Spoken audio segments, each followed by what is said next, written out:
Ya, selamat sore. Apakah terdengar suara saya?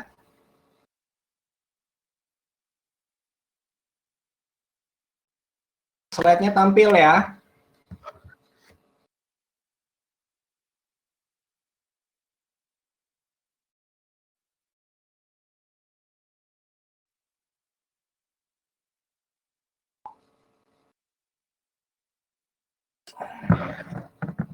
Ya, hari ini kita akan mempelajari terkait dengan SQL injection. Ini sebenarnya saya juga takut gitu kan mengajari kepada kalian, takut disalahgunakan. Tapi mau nggak mau suka nggak suka karena mata kuliah kita ini keamanan sistem informasi, ada kata kunci sistem informasinya juga di mana mencakup keseluruhan. Tapi yang akan saya bahas di sini bukan hanya dari sisi jaringannya. Jaringan kemarin kita sudah bahas ya. Sekarang saya minta pertanggungjawaban kalian dari semester 1 sampai semester sekarang kalian udah belajar coding gitu kan. Jadi kita coba mengamankan sesuatu hal yang biasanya itu ditembus oleh beberapa disebut penjahat juga bukan. Ya ambil saja kita sebut dengan dalam tanda kutip hacker ya, bukan cracker. Nah, pada bagian SQL injection ini ada beberapa yang harus kalian pahami. Yang pertama, kalian harus tahu cara kerja dari sistem. Tuh, ketika kita akan mengambil sesuatu barang orang lain, berarti kita harus tahu terlebih dahulu tempatnya. Itu yang pertama. Yang kedua, kita pun juga harus tahu pintu masuknya itu ada di mana. Ini tidak akan saya bahas bagaimana cara mencari halaman page untuk super user, tetapi kita akan membahasnya lebih kepada code-nya, codingnya ya.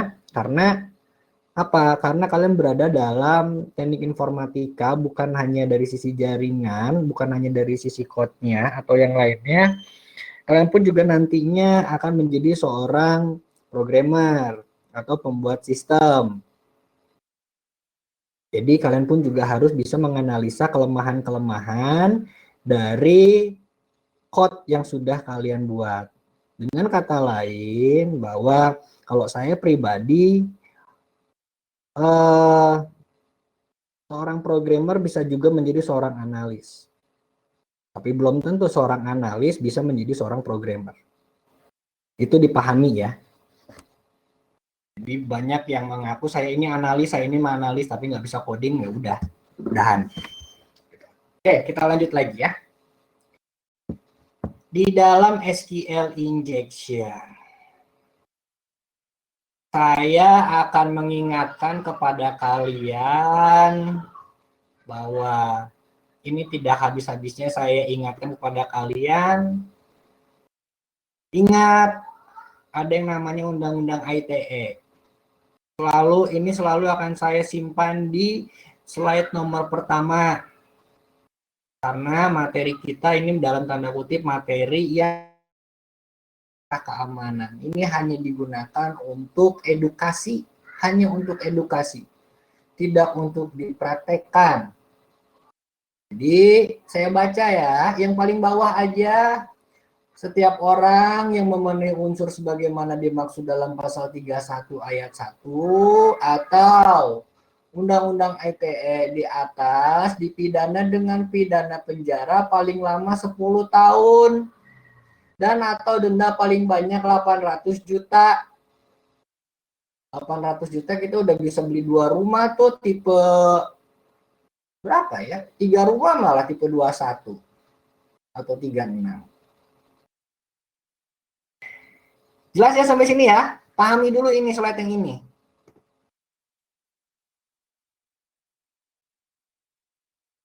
Kalau misalkan nggak paham, saya nggak mau melanjutkan.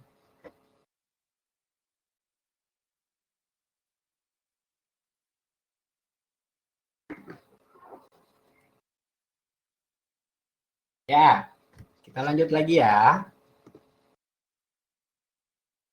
Apa itu definisi dari SQL injection? Mungkin kalian pernah mendengar, oh itu bisa diinjek, ini bisa diinjek, ini bisa diinjek gitu kan?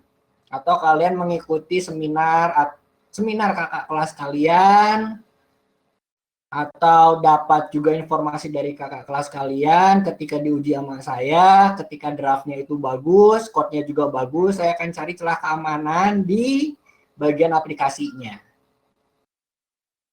Jadi SQL injection secara definisi ini teknik di mana dia akan menyalahgunakan sebuah celah keamanan yang terjadi dalam lapisan basis data sebuah application. Kalau kemarin kita belajar dalam lapisan jaringannya atau networknya, sekarang kita akan belajar dalam lapisan basis datanya. Nanti kita akan belajar dalam lapisan aplikasinya. Jadi banyak yang bisa dibahas tuh. Tapi sayangnya kok yang mengambil keamanan kok dikit ya. Kenapa? Ya nggak apa-apa juga sih. Ini adalah definisi dari yang namanya SQL injection. Banyak toolsnya. Tapi kita tidak akan menggunakan tools dulu sekarang. Toolsnya ada SQL Map, ada Hafiz, dan lain-lain. Ketika kalian mendengar kata kunci SQL injection, ada beberapa dampak terhadap sistem yang kalian buat. Kalau misalkan kalian buat sistemnya itu untuk publik, nah ini harap hati-hati. Bukan berarti yang private pun juga tidak hati-hati, itu juga hati-hati. Karena pengguna itu jangan kalian pukul rata, mereka nggak mengerti sistem. Jangan kalian pukul rata seperti itu. Ada yang pura-pura bodoh, tapi dia ternyata pintar. Ada yang seperti itu. Jadi apa dampak terhadap sistem yang akan dampak dari SQL injection terhadap sistem? Ini ada beberapa dampak. Yang pertama, mendapatkan akses tidak sah. Apa maksudnya? Sebuah rumah, ketika kita akan masuk, pasti ada pintu. Jika itu rumah kita, aman-aman saja kalau misalkan lewat jendela. Tapi ternyata itu bukan rumah kita. Ya kan? Berarti mau nggak mau, suka nggak suka, harus disediakan sebuah pintu untuk tamu masuk. Yang pertama, mendapatkan akses yang tidak sah. Loh, bisa ngapain aja, Pak? Hanya bisa drop data? Enggak juga. Remote data itu pun juga bisa. Yang kedua, kita bisa menemukan data dari pengguna lain. Nah, ini yang menarik, ini yang sangat menarik. Menemukan data dari pengguna lain. Kalian pernah mendengar ya, yang saat ini sedang hot, banyak beritanya bahwa data KTP kita itu tersebar di mana-mana. Koreksi saya jika salah. Benar? Benar ya?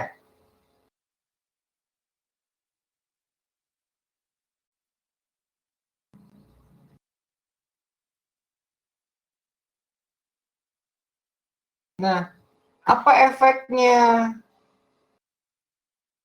Efeknya apa ya? Yang pertama, banyak terjadi penipuan. Kalau misalkan saya menggunakan teknik social engineering, saya dapatkan datanya, udah saya tinggal telepon gitu kan, dapatkan nomor teleponnya, telepon pun juga dapat gitu. Misalkan di situ kan ada registrasi, ada nomor teleponnya.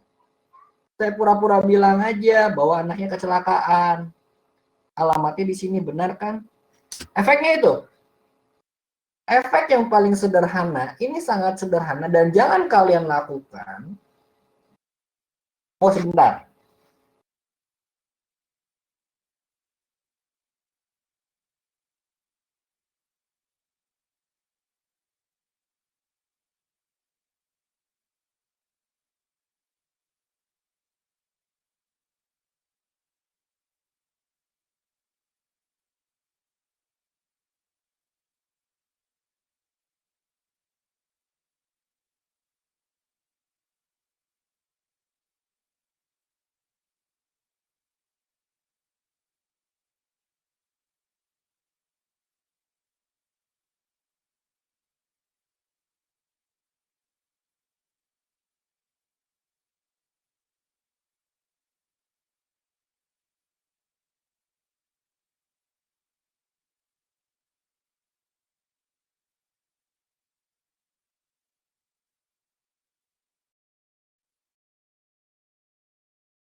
Yuk kita lanjutkan lagi ya. Poin nomor 2, yang sederhana saja. Kita sudah dapat nih nomor induk KTP. Di mana ketika orang atau kalian akan registrasi nomor handphone, misalkan nih kalian sudah habis karena sering berganti-ganti nomor, ya mungkin saja kalian ketika putus sama pacar ganti nomor, putus sama pacar ganti nomor. Biasanya itu disalahgunakan buat ini, nicknya.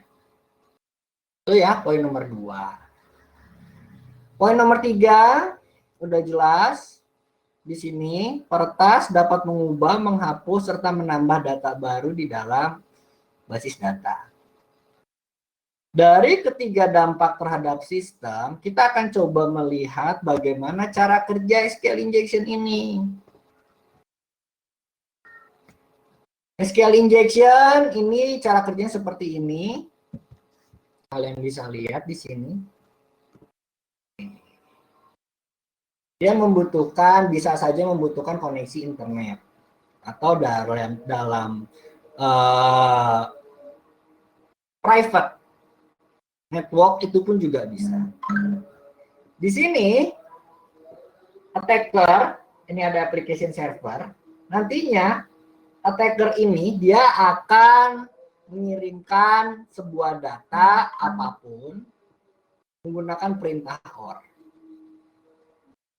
Barulah nanti akan dieksekusi oleh web server. Loh, kok bisa apa perintah OR itu? Ingat, perintah OR itu jika salah satu benar, maka dia akan dieksekusi. Itu kan? Kalau misalkan kalian nggak ingat, saya akan curhat ke Bu Tati nih. Bu Tati kan yang mengajarkan tentang tabel logika.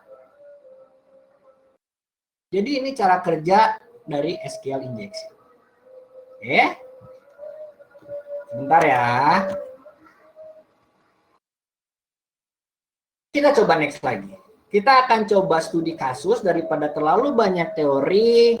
Saya akan coba untuk studi kasus. Studi kasus yang pertama, bukan yang pertama, tetapi hanya satu studi kasus ya. Studi kasus yang pertama kita akan mengamankan sebuah pintu. Pintu ini digunakan sebagai user untuk masuk ke dalam sebuah sistem. Oke. Pertanyaan saya pada kalian, apakah SAMPP atau web server atau database servernya itu sudah siap? Seperti yang saya sampaikan tadi, sudah siap?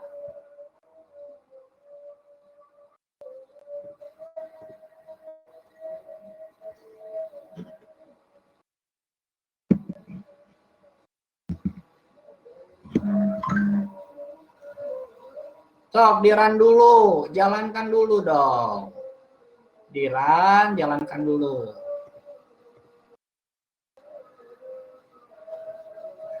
Kalau misalkan kalian sudah siap, ya, nanti kalian buat satu buah database. Database-nya seperti ini. Nanti ya, aku jelasin dulu. Database-nya seperti ini. Jadi nama database-nya terserah kalian, bahan. Kalau saya bahan ajar KSI. Di mana hanya ada satu tabel, nama tabelnya itu adalah M pegawai. Di sini ada NIP, ada nama pegawai, ada password.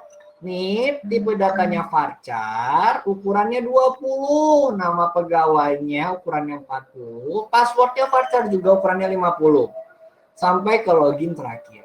Ini nggak perlu saya ajarkan ya, bagaimana kalian membuatnya, karena kalian sudah lulus di mata kuliah PBO, Profis, SBD, dan mata kuliah yang lain. Terserah kalian mau menggunakan Yok boleh, mau menggunakan PHP MyAdmin boleh. Yang pasti kalian buat tabel, ya, database, dan kalian isikan datanya.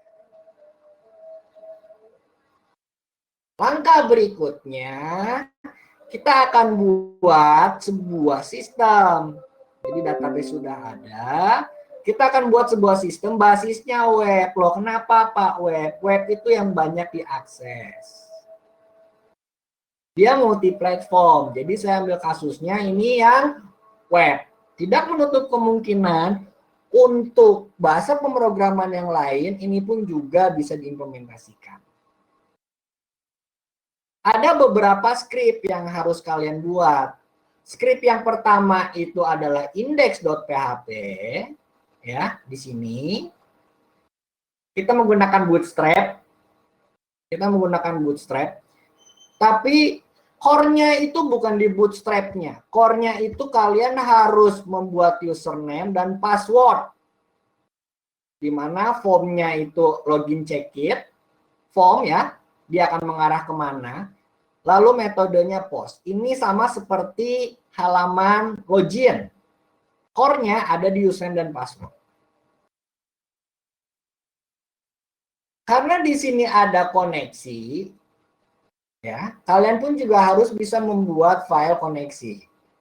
Jadi maksudnya ada username sama password. Ketika user mengklik login, maka dia akan masuk ke bagian login.php. Ya. Nah, login.php itu mana ini? Ini adalah login PHP versi 7.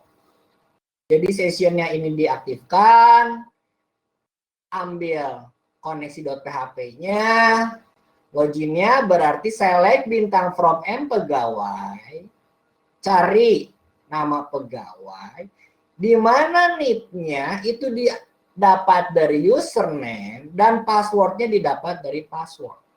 Limitnya 1. Jika ketemu, dia akan masuk ke halaman tampil.php. Jika tidak ketemu, dia akan redirect ke halaman index.php dan berikan parameter error sama dengan 1 di sini. Oke. Kita buat halaman login dulu. Setelah itu ada file config.php atau koneksi. Koneksi ini kalian sesuaikan ya. Ini kalian sesuaikan. Servernya itu kalian bisa gunakan localhost, username-nya apa, password-nya apa, terserah. Database-nya sudah jelas tadi, portnya itu port kalau misalkan default-nya 3306, tapi kalau saya diganti menjadi 3307. Port default MySQL 3306. Kalian isikan, lalu yang terakhir ini file tampil.php. Dari kalian sudah buat seperti ini, apa hasilnya Pak? Hasilnya akan seperti ini. Login form. Login, dia akan masuk ke halaman berhasil login. Kalau misalkan datanya benar. Sampai sini jelas? Kalian buat dulu sampai sini jelas? Jelas ya? Jelas. Kita akan bertemu lagi nanti jam 6.30. Ingat, jam 6.30 di mana aplikasinya untuk login itu sudah kalian kerjakan. Database ini bisa kalian lihat di slide. Ya, database bisa kalian lihat di slide yang ini. Sedangkan source code-nya kalian bisa lihat di LMS. Coba kalian lihat di LMS. Di LMS itu ada file namanya SC. Ada file namanya SC, ada source code.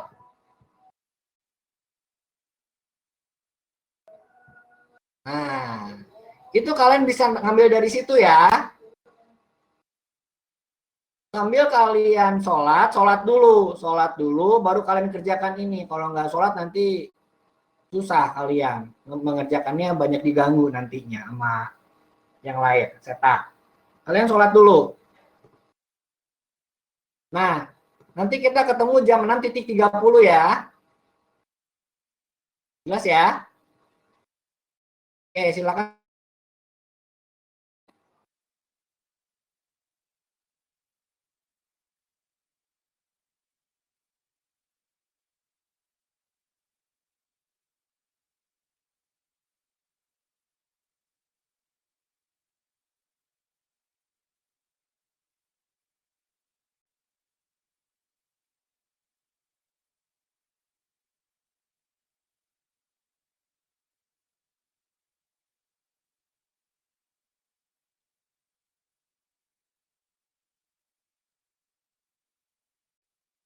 Yang lainnya.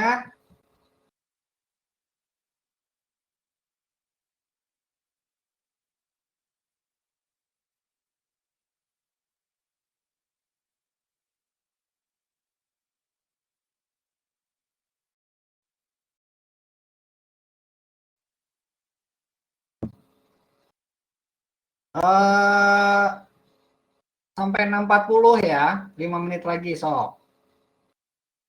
Paling nanti saya minta nambah waktu dikit.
Ya, kita akan coba ya.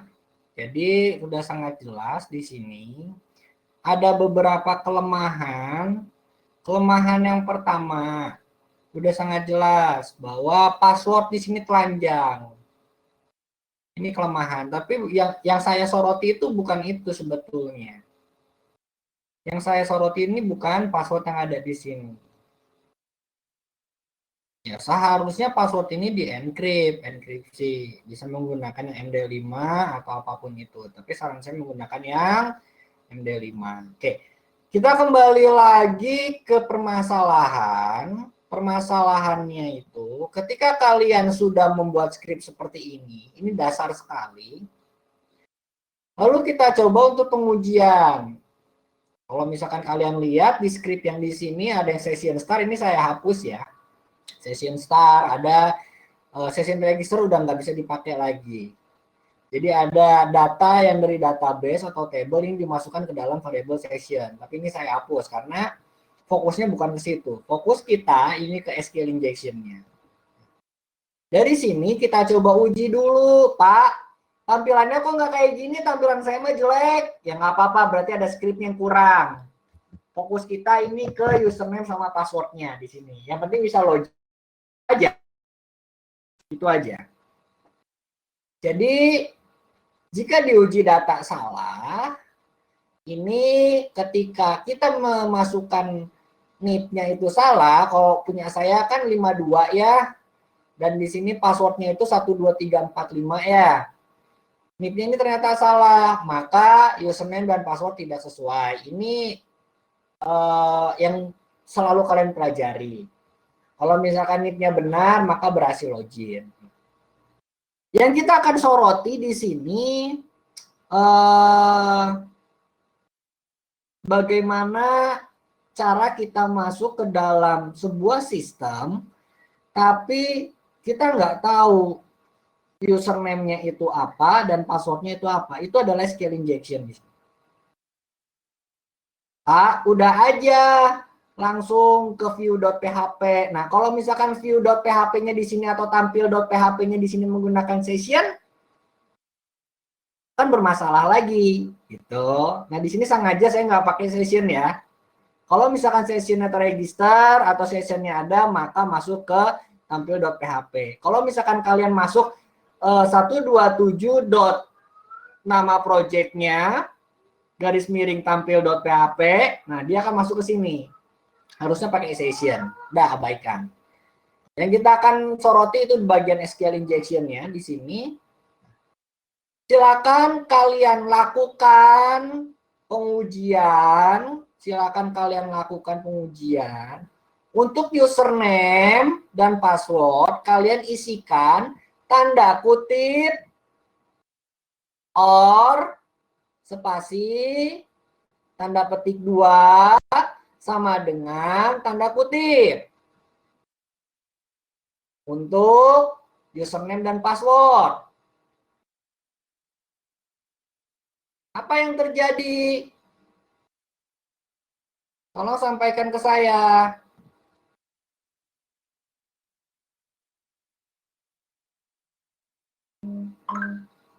Apa yang terjadi?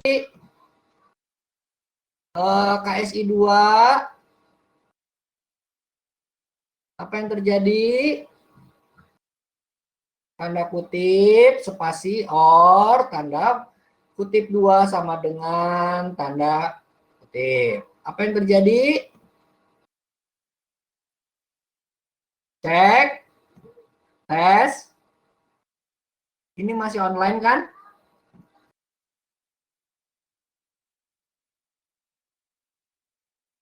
KSI 2, Iksan, Fikra, Imran, Monika, Prana, Samsul, Tony. Passwordnya sama. Tanda kutip, spasi or, tanda kutip 2 sama dengan tanda kutip. Sama passwordnya.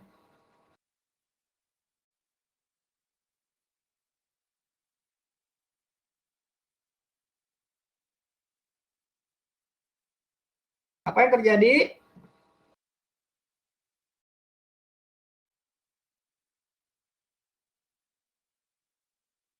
Berhasil login. KSI 2 ada yang berhasil login nih, Ibnu Sina. KSI 3, coba dong, saya ingin tahu. Saya gagal, Pak. Gagal login, gagal. Ibnu Sina loginnya berhasil.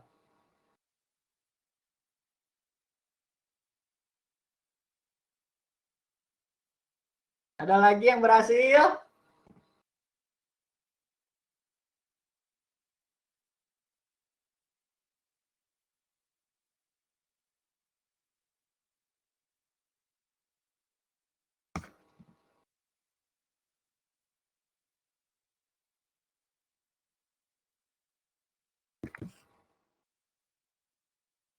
Nih, coba.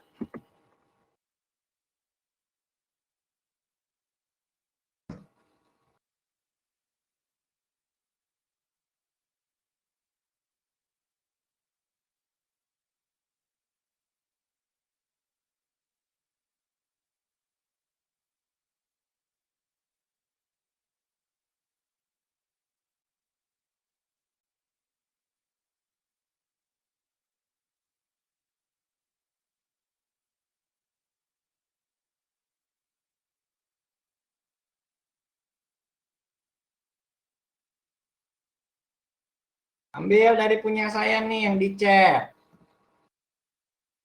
Ambil dari punya saya yang di chat.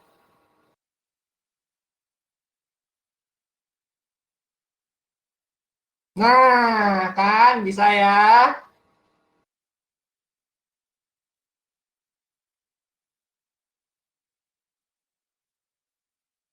Bisa ya.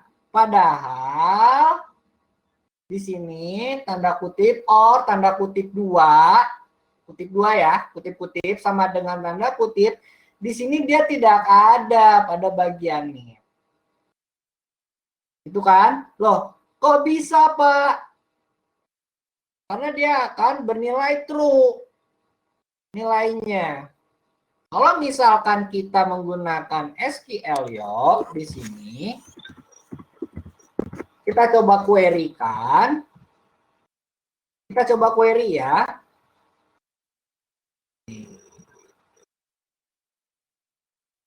Kita coba query di sini, kelihatan ya. Padahal pada bagian ini di M pegawai dia tidak ada di sini kan. Kalau misalkan kita ambil sebuah contoh kasusnya, select bintang from nama tabel M pegawai di sini, maka dia akan tampilkan seluruh data pegawainya. Nah, itu kan? Di sini kita gunakan kata kunci where. Nif sama dengan tanda kutip 2. Ambil nilainya di sini. Jalankan. Ini yang diambil. Ya kan? Tapi kalau misalkan di sini kita ubah perintahnya menjadi seperti ini. Select bintang from M pegawai where nif. Nah, di sini ini untuk nip-nya, bagian nip-nya. Ini untuk bagian nip dan ini untuk bagian password-nya. Nih. Ini tadi yang diinjek yang tadi kita injek di dalam teksnya. Input type teksnya. Ketika dieksekusi, nah loh, bentar. Oh, dia akan menghasilkan nilai sama dengan yang ini. Sampai sini kebayang? Paham? Sampai sini paham cara kerjanya? Awas, jangan kalian implementasikan ya. Dosa. Email. Jelas ya? Oke. Pak, sekarang bagaimana penanganannya supaya tidak seperti yang tadi? Itu kan? Yang kita butuhkan adalah solusinya. Solusi dari NIM dan password supaya tidak diinjek. Sebetulnya solusinya sederhana saja. Tadi ketika kita melihat ada password 12345 di sini. Ini kan belum di-encrypt. Oke, kita fokus lagi, fokus. Ini masalahnya ada di sini sebetulnya.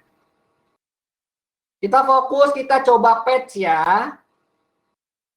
Kita fokus, kita akan coba patch. Code lagi. Buka bagian login check-it. Buka pada bagian login check-it.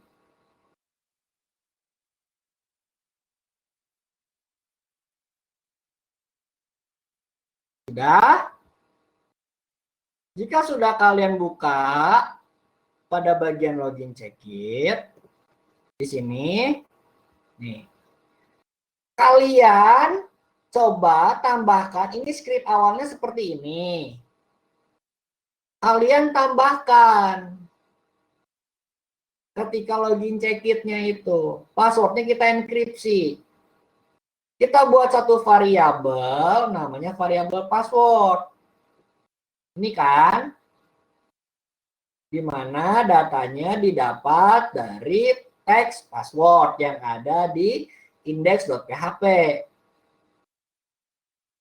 Setelah kita buat menjadi MD5, kita simpan di dalam kondisi di SQL-nya. Sudah kalian kerjakan itu? Sudah? Ayo, KSI 2 dan 3.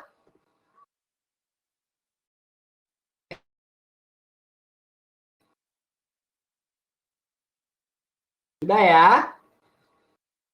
KSI 2. Ini KSI 2 pada tidur semua apa ya? Apa loginnya nggak beres-beres?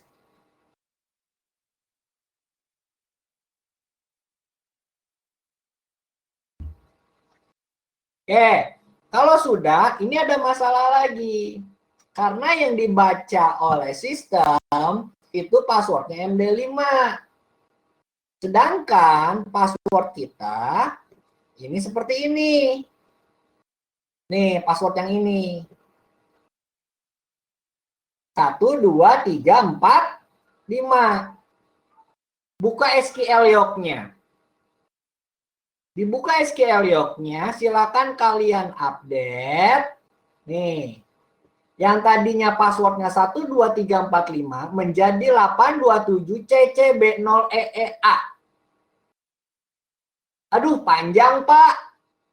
Gitu kan? Panjang Pak, ini bisa saja terjadi kesalahan pengetikan. Oke, buka SQL Doc-nya, tinggal kalian ketikkan. Select MD5, kurung buka, tanda kutip 1, 1, 2, 3, 4, 5, tanda kutip 1, kurung tutup titik koma.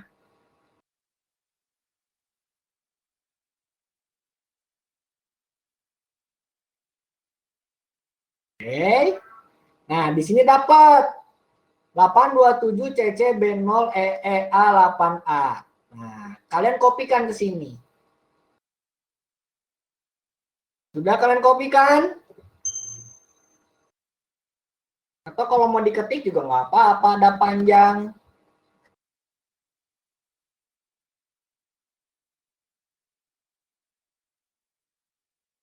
Sudah kalian ketikkan?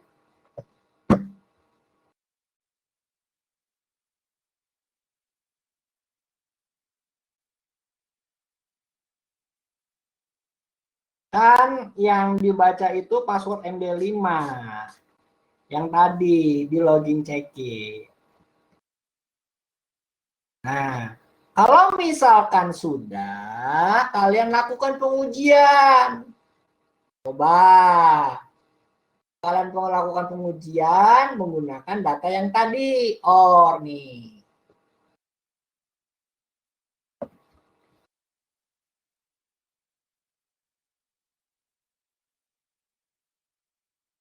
Berhasil atau tidak?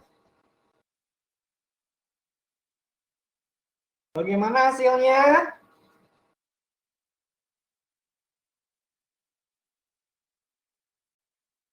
Yang lainnya?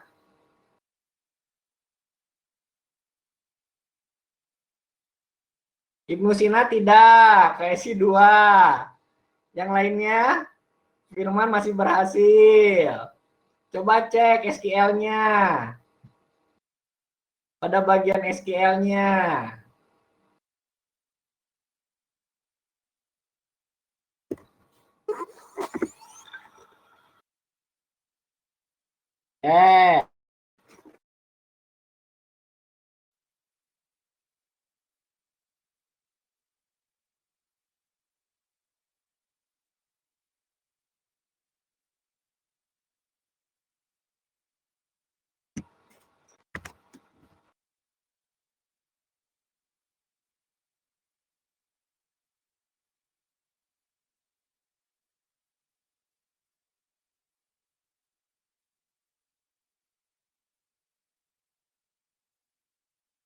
Berhasil?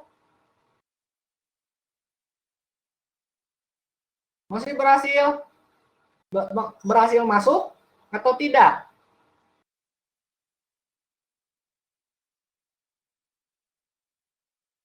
Ya, kalau diinjek dia nggak akan masuk kayak gini. Nih, saya coba refresh ya. Nah, ini saya pakai OR lagi di sini. Saya coba login. Nah, di sini kan username dan password tidak ditemukan karena sudah kita patch. Itu ya.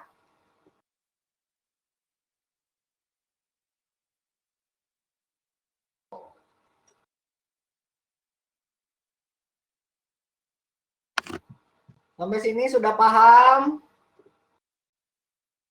cara kerja SQL injection?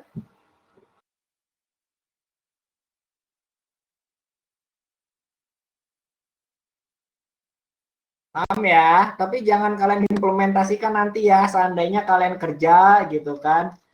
Ah, aku mau ngisengin dulu gitu. Ya kalau misalkan web Unicom yang kalau kalian mau digituin ya hati-hati NIM-nya, sessionnya. Hati-hati sessionnya juga. Jadi kelihatan siapa aja. Di sistem proposal pun juga saya nanem sesuatu di sistem proposal. Jadi ada beberapa NIM, dia lupa untuk logout, dia coba injek, ya kena lah NIM-nya.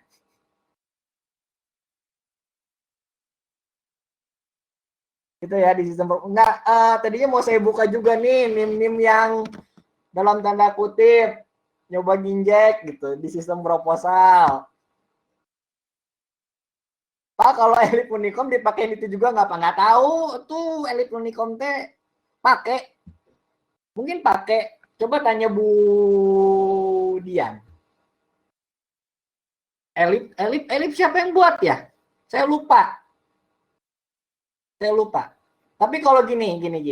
Kalau misalkan kalian menemukan sebuah sistem, apapun itu sistemnya, baik itu yang di Unicom maupun yang di luar Unicom, ataupun yang berada untuk publik, saran dari saya, langsung kirim email ke adminnya. Min, ini ada hole, ada celah, tolong di patch celahnya, gitu ya. Itu kalian harus janji seperti itu ke saya. Jadi jangan kalian acak-acak atau kayak gimana-gimana. Ingat dosa, karma itu ada. Kenapa saya bisa bilang seperti itu? Karena karma itu ada. Hati-hati ya.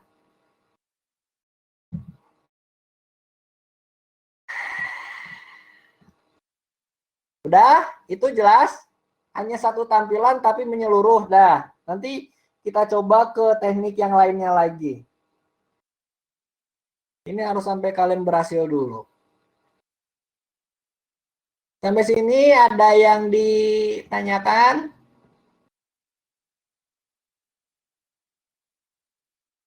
Ada? Atau sudah sangat jelas?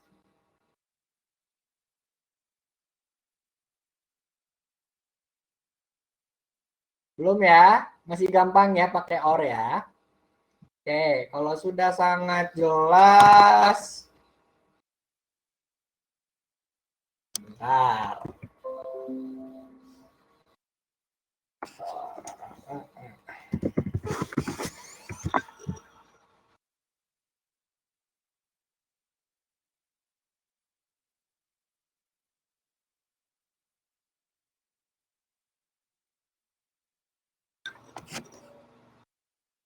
Laporan.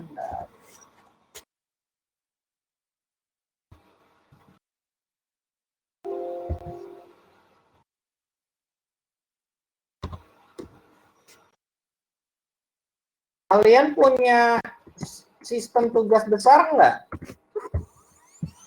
Dari mata kuliah atau yang ada loginnya?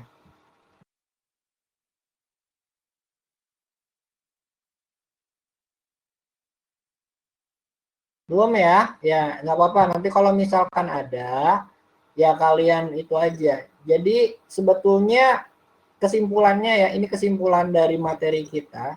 Kesimpulannya sebetulnya permasalahan itu ada di sini. Ini, di query yang ada di sini.